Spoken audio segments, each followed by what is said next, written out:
Com a devida venha, peço permissão ao Igreja Colégio de Procuradores de Justiça para apresentar mais um trecho por meio da oralidade, através desse arquivo de vídeo, por conta das limitações devido à leucemia e também por conta da escassez de recursos no tocante à situação socioeconômica deste servidor.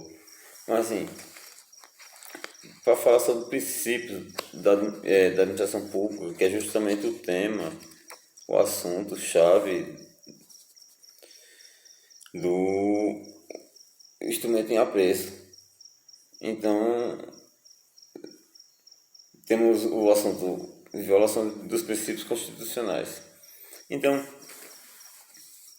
vamos nos debruçar sobre o texto, a redação dada pelo caput do artigo 37 da Constituição Federal, que traz os 5 princípios: legalidade, impessoalidade, moralidade, publicidade e efetividade. 5 princípios. A administração pública, seguindo esses 5 princípios, norteados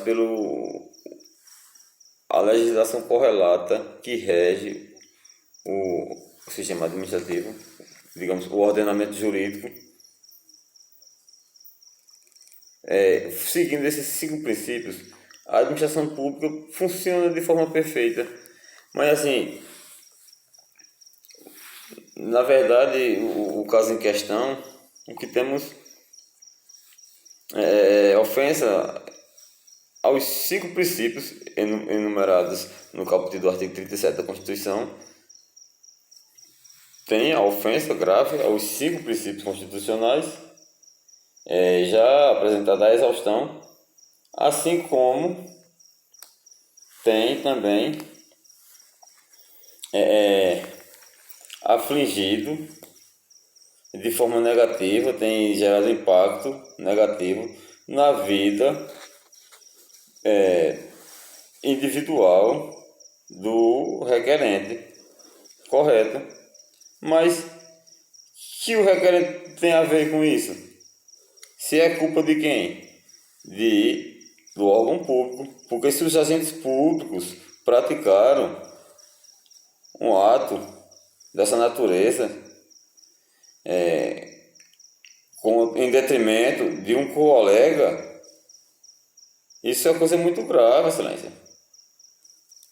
Então não podemos aceitar que isso continue acontecendo, e ainda mais de forma tão grosseira em tempos de administração pública gerencial. Então, assim, qual seria uma possível solução para esse case e no sentido de oferecer um tratamento, eliminar esse risco? É que haja a edição de normativo específico no tocante o provimento nas respectivas carreiras em todos os municípios cearenses, que sirva de exemplo ao Brasil. Assim, porque nós temos agora a reforma administrativa. Quantos dos colegas foram consultados sobre esse tema? Houveram quantas conferências ou audiências públicas com cada uma das categorias envolvidas nesse tema? Que o tema da reforma administrativa é justamente o tema gestão de pessoas, tema que foi abordado na abertura da 39ª sessão do Egrégio Conselho Superior do Ministério Público do Estado, justamente os editais que foram apresentados falando sobre entrância e promoção, e quer dizer, falando sobre gestão de pessoas na linguagem do Egrégio Colégio, correto. Mas ao que se aplica a gestão de pessoas para o judiciário, aplica-se também para a gestão de pessoas no que couber ao nível operacional, a todos os servidores, em todos os níveis, seja institucional, intermediário ou operacional. Então, a legislação correlata, porque isso são o quê? Direitos homogêneos, direitos individuais homogêneos, tutelados pelas respectivas procuradorias, de acordo com a sua área de atuação finalística específica, mas sempre no sentido de defender, quando se fala de direitos individuais homogêneos, o que nós temos são conquistas sociais protegidas por lei. Então não há que se questionar, nem se fazer corpo mole.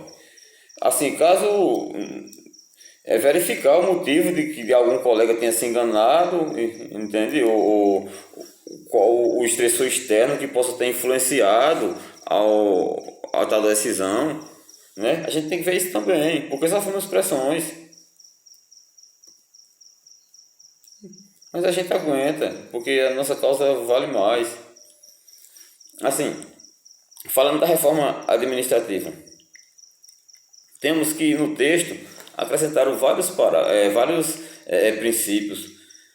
Deixa eu ver aqui, no texto da nova reforma agora tem legalidade, impessoalidade, que já tinha. Aí inventaram de imparcialidade. Se você age com impessoalidade, você já vai ser imparcial. A moralidade, correto, tem. Aí tem publicidade, correto, que já está no texto anterior. A transparência. Ora, se você faz algo, se você no sistema público, se você dispensa, realizar devida publicidade, obedecer esse princípio, que é bem amplo, você já está praticando a transparência, você está sendo transparente, porque a transparência acontece em razão das inovações, né? E também aqui tem o princípio da inovação, da responsabilidade, porque responsabilidade é moralidade, é a mesma coisa. Inovação é justamente a eficácia. E a eficácia, inovação, tem responsabilidade, unidade, coordenação, boa governança, subsidiariedade e eficiência. Quer dizer, no texto da reforma, estão querendo eliminar o princípio da efetividade. A administração pública tem que ser efetividade, tem que atuar com efetividade. E o que é efetividade? É a capacidade de fazer algo da melhor maneira. Isso é efetividade. Eficácia e eficiência juntas. Então, assim, Vossas Excelências prestaram atenção nesse assunto, porque é um legado que estamos deixando os que virão depois de nós. E as lutas sociais que houveram em defesa desses direitos homogêneos. Nós vemos os cargos públicos em ambas as esferas sendo ocupados por agentes de corrupção. E em diversos casos, funções típicas de carreiras sendo ocupadas por pessoal apadrinhado, que nenhuma responsabilidade tem para com o sistema administrativo. Aí Vossas Excelências, que são remunerados de forma razoável. Eu creio que mereciam ser bem mais remunerados, mas eu creio também que deveria ser remunerado de forma equiparada com Vossas Excelências, de forma equivalente, o professor, o policial, o gari, todos os servidores, porque todos somos servidores, correto, que de Vossas Excelências é cobrado mais. Por isso que estamos aqui perante Vossas Excelências. Quando eu digo estamos aqui, falo em prol do manifesto que na 39ª sessão, depois da minha sustentação oral, Vossas Excelências podem ver que o manifesto que foi apresentado pelos doutores é justamente relacionado à gestão de pessoas. É isso que estamos falando, gestão de pessoas em todas as carreiras. Que o Estado estabeleça limites aos seus jurisdicionados e adequação ao ordenamento jurídico. É isso que carece ser feito. E seguir os princípios constitucionais que estão enumerados no caput do artigo 37 da Constituição Federal. Mas, assim, temos a legislação correlata, que é bem ampla, bem clara.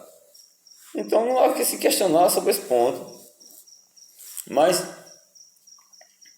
é isso. Que é uma forma que a gente apresentar para melhorar. Porque estamos em tempo de administração pública gerencial. É diferente da gestão, da administração pública, burocrática, entende? Mas, assim,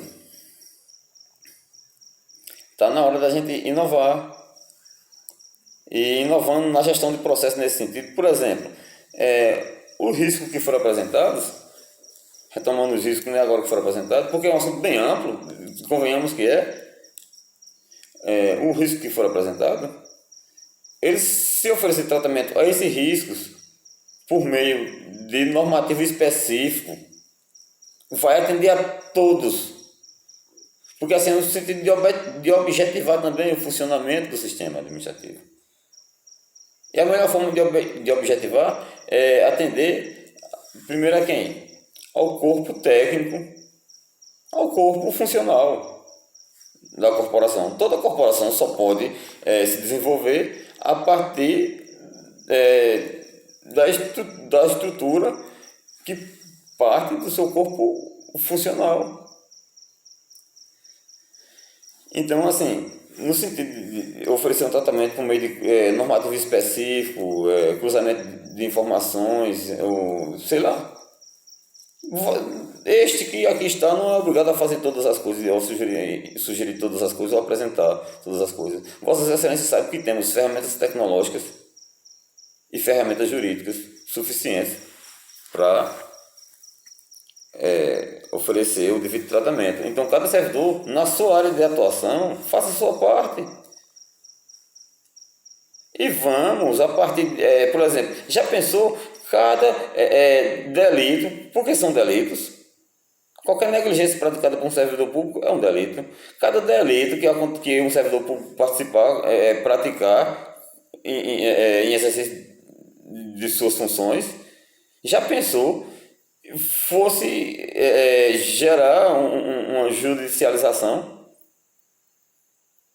Então, o que queremos? Desafogar o sistema judiciário e até favorecer também, no sentido, o fiscal da lei, que no caso aqui o Ministério Público, né? Facilitar também no quê? Na sobrecarga, porque se a gente oferecer esse tratamento para essas coisas, entende que acontece de forma corriqueira, por conta de má gestão de processos. Porque, por exemplo, se tivéssemos o assentamento funcional digital, entende? Um cruzamento de dados da Secretaria da Previdência, junto com o CERP, porque são sistemas separados.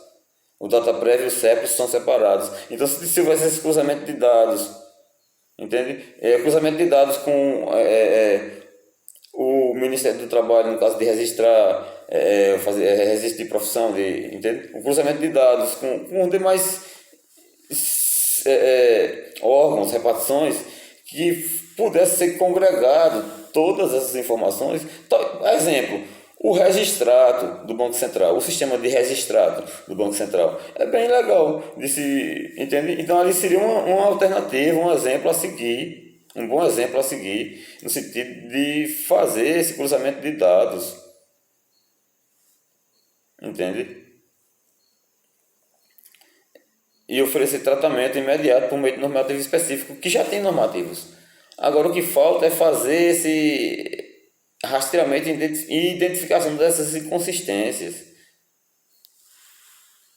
Temos casos de prefeitos que foram por sonegação previdenciária, que foi aberta a ação e foi arquivada de forma indevida, por meio de influência, e continua o desfalque na Previdência.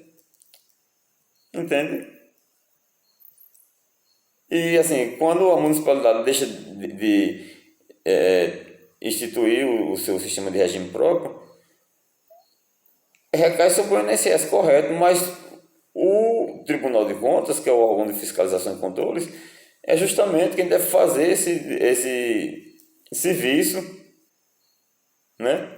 Mas na verdade o que temos no caso em relevo, que estão se fazendo de desentendido, praticando condescendência criminosa, prevaricação e algumas coisas mais, no sentido de querer lesar, no sentido de querer gerar intriga entre regras aplicadas ao setor privado e regras aplicadas ao setor público. Mas paremos, reflitamos e pensamos. Vamos nos debruçar sobre os fatos e sobre o ordenamento jurídico aplicado ao setor público. Somente isso. E um abraço. E aí a ideia é